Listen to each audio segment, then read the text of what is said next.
सुप्रभात सबको। और आज एक सुबह का संदेश लेकर आपके पास हम आ रहे हैं। धन्यवाद आप सभी लोग, कलीसिया के परिवार, जय मसीह के। आज हम देखेंगे जीवित बलिदान, आराधना के ऊपर है। भजन संहिता 31 अध्याय, पूरी अध्याय 1 से 24 वचन।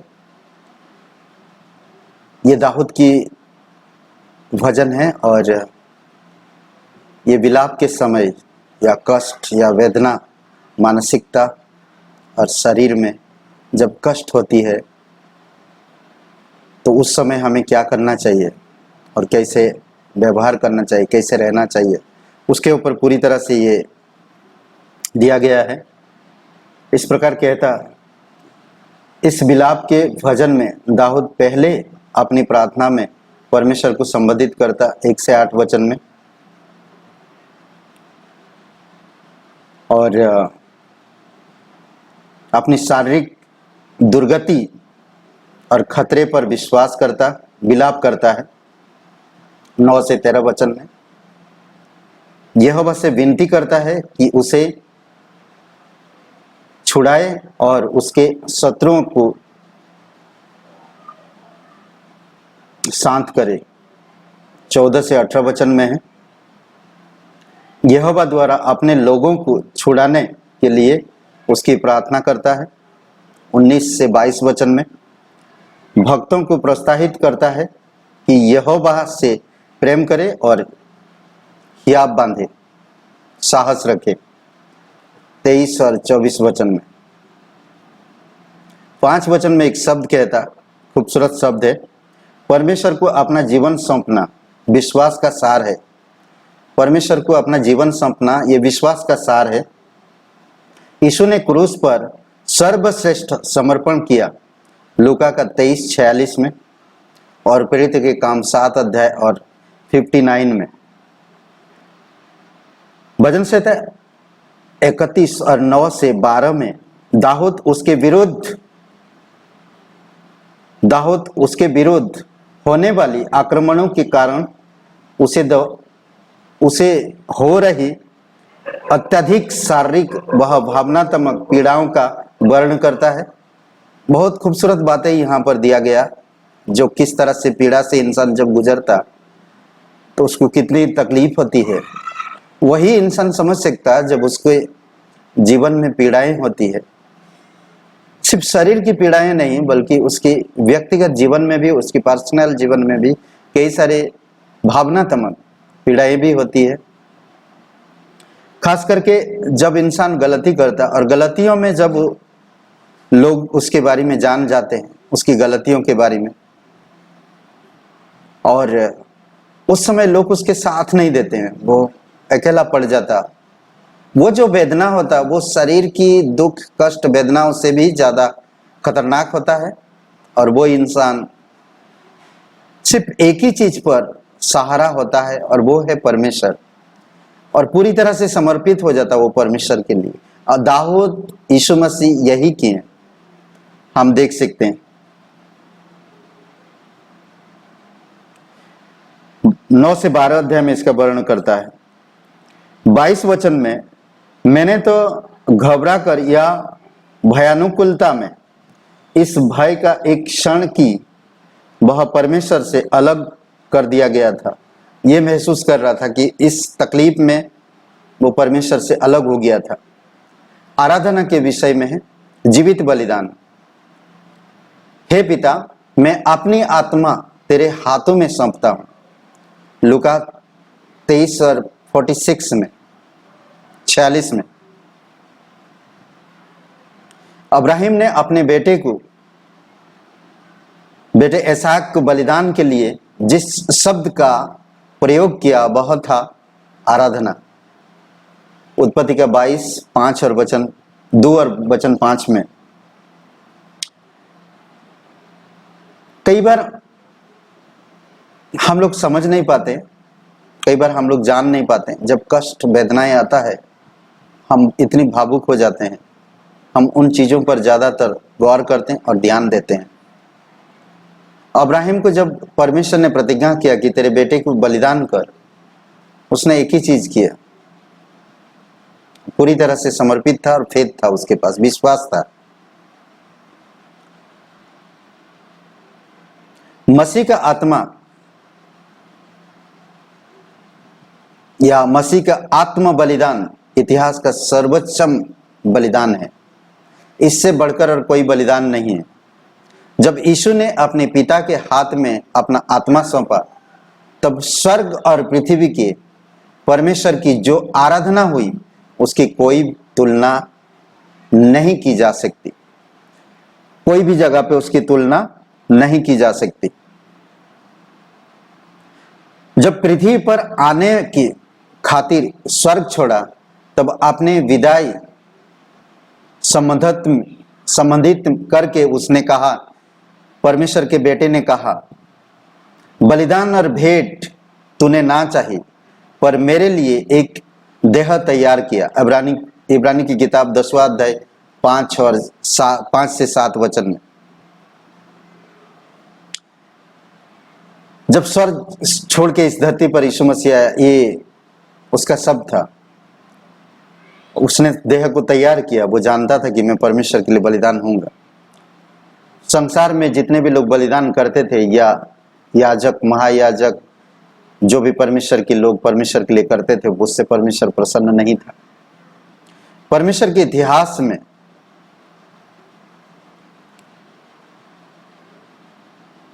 सबसे बड़ा बलिदान है प्रभु यीशु मसीह। आज यीशु मसीह के द्वारा हमें उद्धार मिलता, यीशु मसीह के द्वारा हमें नया जीवन मिलता, यीशु मसीह के द्वारा हमें परमेश्वर से मेल मिलाप होती, यीशु मसीह के द्वारा आज हम निर्बलता में बल प्राप्त करते, यीशु मसीह के द्वारा हमें अधर्म से धर्मी गिना गया।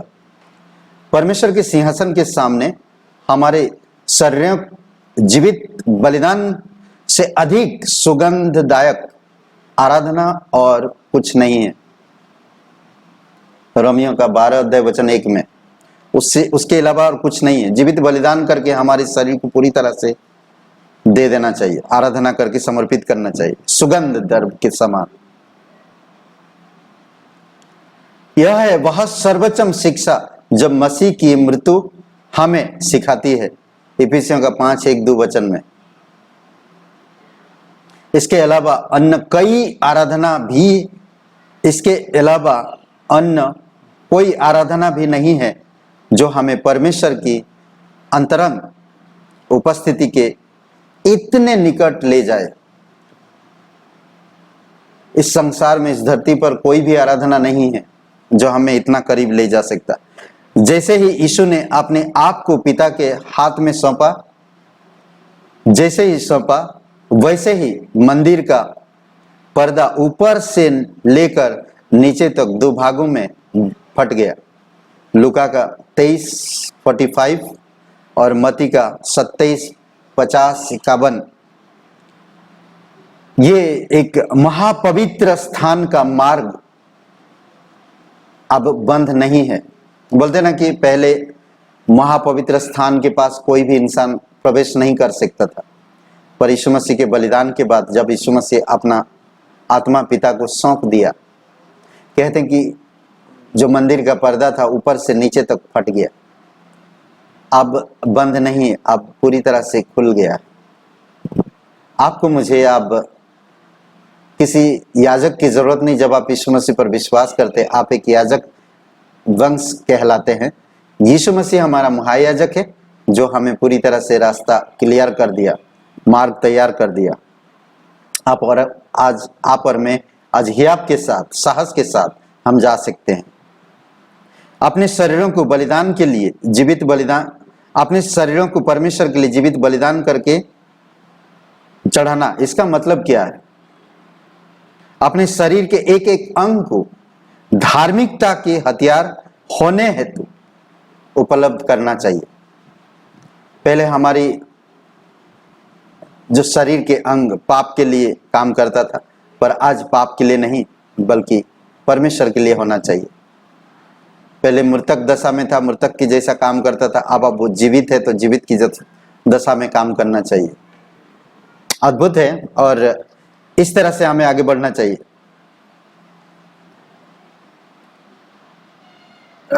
संसार के अधर्म और अभक्तिपूर्ण सभी आकर्षणों को नहीं कहा जा सकता, वो हमारे साथ रहेगा। परंतु अगर हमारी अपने शरीर के अंगों को जीवित परमेश्वर के लिए धार्मिकता हथियार बना दे तो कितनी अच्छी बात है। रोमियो का 6वां अध्याय 13 और 19 वचन में यह संकट और आगे बढ़ने दोनों ही, यह संकट और आगे बढ़ने दोनों ही प्रकार का एक अनुभव होता है। संकट में और आगे बढ़ने का एक अलग प्रकार का अनुभव होता है। बाइबल हमें इस बात पर अटल रहने की बुलाहट देती है कि हम पाप के लिए तो अपने आप को हमेशा मृतक पर परमेश्वर के लिए जीवित समझे। रोमियो का 6वां अध्याय वचन 11 में। वीडियो देखेंगे और बोलेंगे आप लोग कभी कभी कि वीडियो को थोड़ा सा देखकर हम लोग बंद कर देते हैं, 2 मिनट का 3 मिनट का। लोगों के पास आज टाइम नहीं होता है, पर अगर हम वचन के अनुसार देखें तो बहुत सारी चीजें हम लोग को सीखने मिलता है। यह सप्ताह के प्रत्येक दिन को शुभ बनाएगा जब आपकी शरीर के अंगों को परमेश्वर की धार्मिकता के लिए इस्तेमाल करते हैं, मृतक के लिए नहीं, संसार के लिए नहीं। तो कहते हैं कि आपका दिन शुभ होगा। शुभ रविवार, शुभ सोमवार, शुभ मंगलवार, शुभ बुधवार, शुभ गुरुवार, शुभ शुक्रवार, शुभ शनिवार, हर दिन आपका शुभ होगा। मत्ती के अनुसार जब यीशु मसीह पुनरुत्थान के पश्चात पहली बार अपने शिष्यों से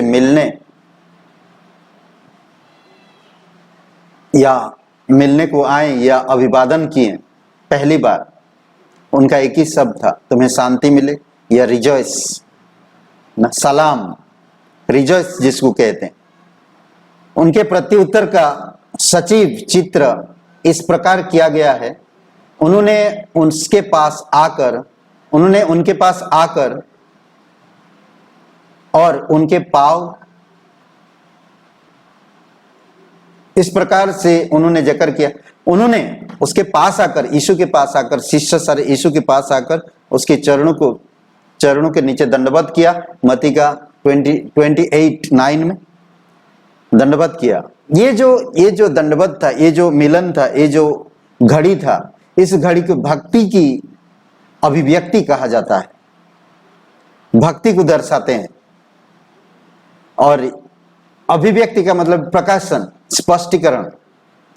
वो स्पष्ट करते हैं। परमेश्वर प्रभु यीशु मसीह जब मुलाकात करता है उन्हें और उन्हें सलाम कहता है, तुम्हें शांति मिले, रिजॉइस ना। यीशु जब उनके पास आया, वो लोग देखकर सभी के सभी भक्ति से भर गए और पूरी तरह से दंडवत करने लगे उसके पांव तले गिरकर। मारियम मगदलिनी यीशु मसीह को माली समझ रहा, बातें कर रहा और माली समझ रहा। जब उसने पहचान ली तो उसका मन से, हृदय से ऐसा लग रहा जैसा कि उससे लिपट जाए, गले में ले लिपट जाए।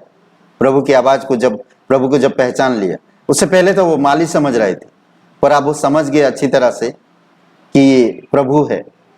मारियम से संबंधित उन्होंने ये तुरंत उन्हें पहचान लिया और भवावेश में चिल्ला उठी, रबुनी, रबुनी। आनंद से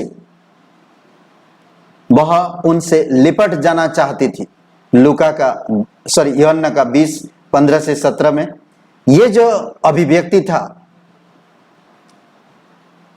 ये था प्रेम के प्रकाशन को, प्रेम को दर्शा रहा था कि वो कितना प्यार करता था प्रभु से। आज आपको मुझे भी उसी मारियम की तरह एक दिल होना चाहिए। मारियम की तरह हमारी सोच होनी चाहिए। मारियम की तरह हमारा प्रेम होना चाहिए, मारियम मगदलिनी की तरह। आखिरी बात हम देखते हैं, थोमा जब यीशु जब यीशु ने उसे अपने पास घाव दिखाएं, वह विस्मित से बोला, हे मेरे प्रभु, हे मेरे परमेश्वर। यूहन्ना का 20, 27, 28 वचन, ये आश्चर्यचकित अभिव्यक्ति था, प्रकाशन था। संपूर्ण बलिदान भजन संहिता में कहता है, जब दुख हो, कष्ट हो, वेदना हो, मानसिकता में आप तनाव में, कष्ट में हो, कुछ वचन हम पढ़ते हैं, कुछ वचनों को हम पढ़ते हैं जो भजन संहिता में लिखा है। ये वचन बहुत अच्छा है जो हमें बताता है। भजन संहिता 31 अध्याय और वचन हम लोग पढ़ते हैं, वचन 9 से 12 में, 9 से 12 में देखते हैं। बहुत खूबसूरत बातें ये दाऊद बताता है, खूबसूरत बातें बताता है। 9 से 12 में, हे यहोवा मुझ पर अनुग्रह कर, क्योंकि मैं संकट में हूँ। मेरी आंखें वरन मेरा प्राण और शरीर सब शोक के मारे घुले जाते हैं। मेरा जीवन शोक के मारे और मेरी आयु कराहते घट जाती है। मेरा बल मेरे अधर्म के कारण जाता रहा और मेरी हड्डियां घुल गई। अपने सब विरोधियों के कारण मेरे पड़ोसियों में मेरी नामधराई हुई। अपने जान पहचान वालों के लिए डर का कारण हूं। जो मुझको सड़क पर देखते हैं, वे मुझसे दूर भाग जाते हैं। मैं मृतक के समान लोगों के मन से विसर गया।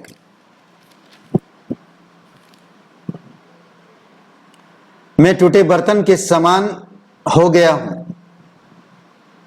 मैंने बहुतों के मुंह से अपनी निंदा सुनी। चारों ओर भाई ही भाई है। जब उन्होंने मेरे विरुद्ध आपस में सम्मति की, तब मेरे प्राण लेने की युक्ति की। ये दाऊद बताता है। ऐसे समय पे हमें पूर्ण रूप से समर्पित होने की जरूरत है, विश्वास करने की जरूरत है और धीरज रखने की जरूरत है। आमीन। जीवित बलिदान करके अपने अंगों को चढ़ाओ आराधना के लिए, परमेश्वर के लिए, और बने रहो प्रभु में। वचन पढ़ते रहिए। आप सबको आशीष मिले। आमीन। आइए हम लोग प्रार्थना करते हैं। हमारे जीवित परमेश्वर, हम धन्यवाद करते हैं, आपकी स्तुति महिमा करते हैं। स्वर्ग और पृथ्वी बनाने वाला, धन्यवाद देते इस दिन को, इस समय को। प्रभु तू जानता है कि तूने हमारे लिए अपने बेटे को कुर्बान किया। प्रभु यीशु मसीह हमारे लिए क्रूस पर जीवन दिया, कब्र में गया और तीसरे दिन मृतक में से जी उठा। धन्यवाद प्रभु यीशु, जो हमें धर्मी बनाया, जो हमें नया जीवन दिया, जो हमें कलीसिया दिया, जो हमें पास्टर टीचर दिया, जो हमें पवित्र आत्मा दिया, जो हमें आज अगुवाई करता, जो हमें आज सिखाता, जो हमें आज प्रोत्साहन करता, जो हमारी साहस बढ़ाता, जो हमें शुद्धता में बढ़ाता। धन्यवाद देते प्रभु यीशु। प्रत्येक कलीसिया के भाई बहनों को, परिवारों को प्रभु सुरक्षित रखे, अगुवाई करे, आप उनको बचाए रखे। धन्यवाद देते हैं, यीशु मसीह के नाम से मांगते हैं। आमीन, आमीन।